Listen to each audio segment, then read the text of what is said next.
You got a ticket for dancing? He got 2 tickets for dancing. Pops, man, let's get it. Come on. Yo, Reese, showtime. It's clear.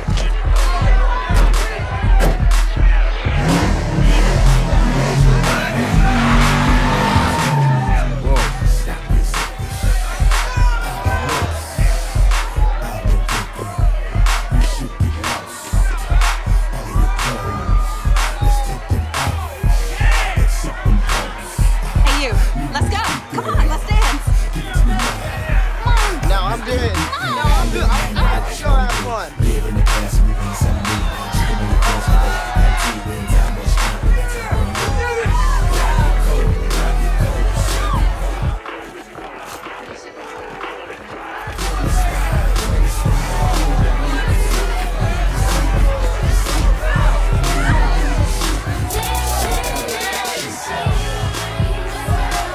Claude, those are mowers out front, man.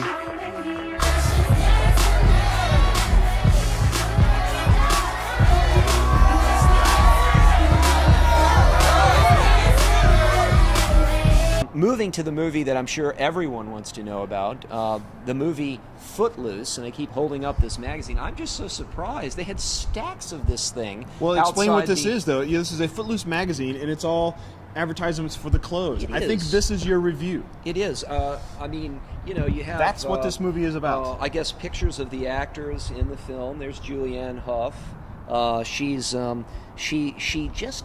I'll tell you, the movie is so inconsistent, and one of the inconsistencies is, I guess Laurie Singer was in the original, and she played the role that's inhabited here by Julianne Hough, who of course we know from Dancing with the Stars. I think is her big turn. I don't. what I understand. I don't follow that kind of I thing. think that's a TV show.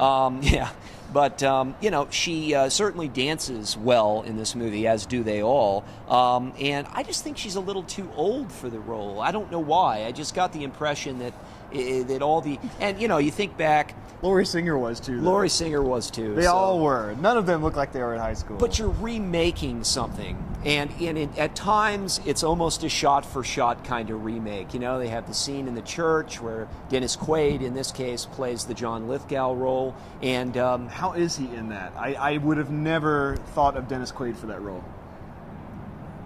He's not bad, but Lithgow just recently came out with an autobiography and talked about how he had so many affairs after the end of his first marriage or something, and has revealed and bore his soul to everyone. I would have never thought that about Lithgow, that he was a ladies' man. But you know, you look back, Lithgow, to me, I mean, with Garp and all the great roles that he had in the 80s, was just so quintessential and perfect in that role. And Diane Wiest played his wife. Here it's Andie MacDowell. I mean, she has all of like 10 lines in the movie. Now, Diane Wiest didn't do a lot either. I just, all I can tell you is that the movie will work for a younger generation. Everybody says you're the man. My master plan. You got my world in the palm of your hand. Well, I know that you got it. Come on and just sell it. Got the cash up in my pocket. You know I gotta get it. Hey, mister, won't you sell me a fake ID?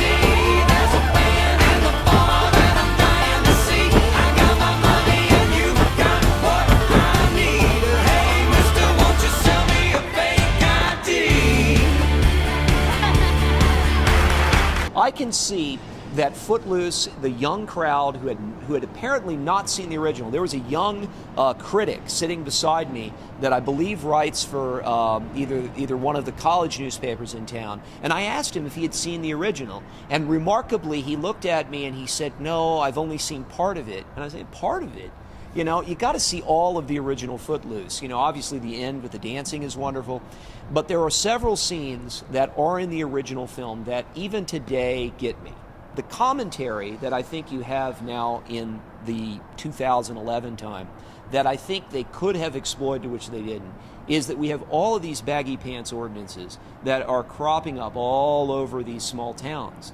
And it's very much akin to the baggy pants ordinance. No dancing, curfews for kids, that kind of thing. That kind of thing makes sense in the era of baggy pants. The no dancing thing, I don't know. It's very inconsistent film. It goes wildly over the top because every remake has to be bigger than the film before it. And in this movie, there is a scene in the original where they were riding on tractors. Do you remember that? Oh, sure, I remember it. Yeah. It was kind of a low-tech scene, too, because there were a couple of tractors in a field. These things happen. The kids start up the tractors. They play a game of chicken, okay? In this movie, this Footloose 2011, some of the action takes place at the Sonoy Raceway. And I mentioned Sonoy Raceway because that's where I live. I went to high school directly across the street from the Sonoy Raceway. That's where they filmed it at one time. It, I believe, went to anyway, it's a dirt track now. And it was at one time not. It was dirt track when I was a kid. It's a dirt track in Footloose. And they have this deal where they race 4 separate school buses. And it's so ridiculous. Yeah, they have 4 school buses that they apparently race out there, and they totally destroy them. And I'm not giving anything away. It is ridiculous. So there are scenes like that where it's completely ridiculous. Then there is that tender moment when Rin in the movie steps up before the city council and explains to them, using biblical terms, why dancing should not be banned. And doggone it, I have to say it pulled at my heartstrings. As cheesy and as corny as Footloose is at times, that particular scene, and there are a couple others, maybe it was nostalgia, but it did get me. And I can't completely not recommend Footloose. Well, and this is something I didn't mention in relation to the thing. I think it's just funny to me that here we are in September when it's an odd time to have a week where 2 movies are coming out that are so clearly going after a 17 to 25-year-old demographic, but they are. And the way they're doing that is remaking the 80s, reviving ideas that worked back then, which, Hollywood has been doing remakes since, I don't know, since there was Hollywood. Absolutely. But I think both of them will thing. Suffer if you have seen the original. Yeah. The thing is not nearly as good if you have seen I can see that because the kids that were behind me, and they were kids, were laughing and cutting up, and there were a lot of the same lines from the original one. There's this one great line where, do you something about the girl asks about being kissed. Well, I get the feeling you've been kissed a lot. I'm afraid I'd suffer by comparison.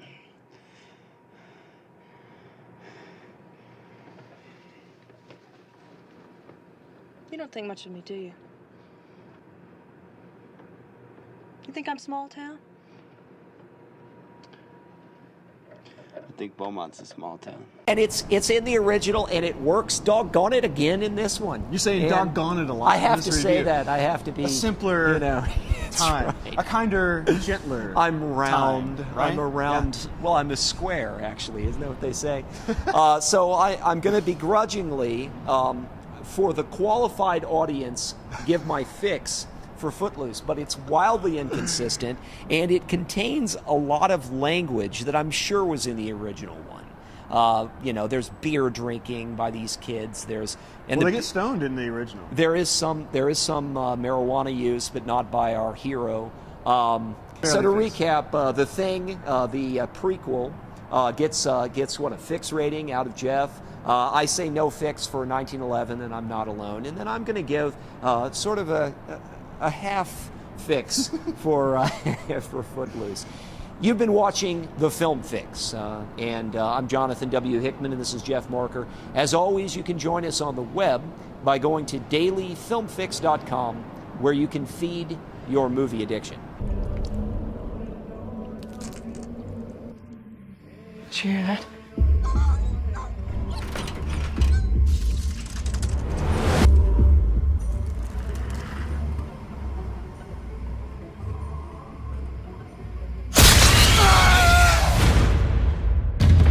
My God. Somebody was attacked. But it seems everyone is fine. Either someone miraculously healed themselves, Or someone is not who they say they are.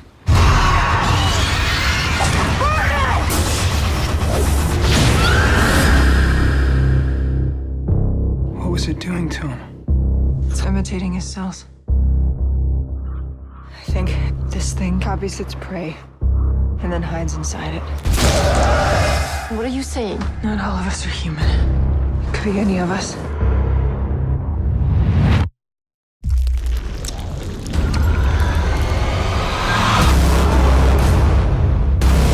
We can't let this thing leave. If it makes it out of here, millions of people could die.